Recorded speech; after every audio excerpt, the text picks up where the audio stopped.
Salut à tous les amis, j'espère que vous allez bien. Alors, on sait tous faire une division sur Excel, jusque-là pas de souci. Si jamais vous saviez pas, je vous remonte juste après.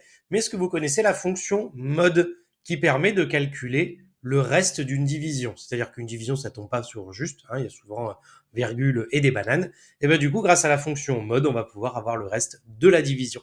Alors, avant de commencer, le petit abonnement, le petit pouce de soutien. N'hésitez pas à rester parmi nous si le contenu vous plaît. Je vous mets en description le lien vers nos démos gratuites, comme ça vous allez pouvoir essayer nos formations gratuitement si le cœur vous en dit. Et puis on commence tout de suite. Alors, j'ai pris un exemple tout bête, donc il y a des dates d'anniversaire, on a acheté un certain nombre de bonbons et on a un certain nombre d'enfants, de personnes qui vont venir à cet anniversaire. Alors vous allez voir, c'est un ancien très très bon élève à l'école qui va essayer de vous expliquer des mathématiques. Vous allez voir, ça va être incroyable. Je vous mettrai en commentaire la note que j'ai eue à mon BTS. Je pense que vous allez vous marrer.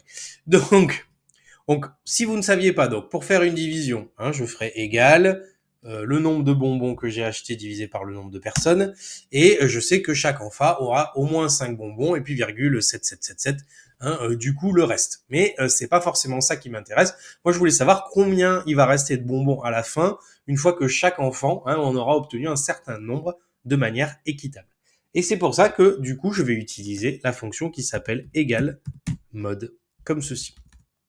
Égal mode, hop, comme ça, n'importe quoi.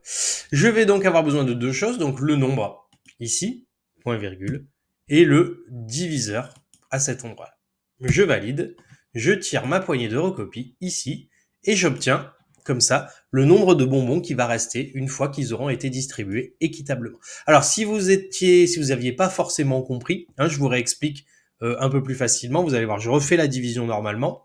Donc, si je fais 52 divisé par le nombre d'enfants, à cet endroit-là, j'obtiens un résultat. Donc, je sais que chaque enfant, ici, aura au moins 5 bonbons. Et je vais sortir ma calculatrice, comme ça, vous allez voir, ça va être vite réglé, cette histoire.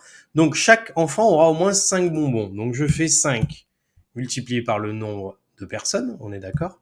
Donc, j'arrive sur 45. Et si j'ajoute maintenant le reste, comme ça, plus 7, et bien vous allez voir que 52, je retombe bien ici sur le nombre de bonbons total. Voilà, c'est tout pour cette semaine. Dites-moi si vous connaissez la fonction mode, si vous en avez d'autres comme ça, des petites fonctions qui sont un peu moins connues, mais qui sont, je trouve, vachement efficaces.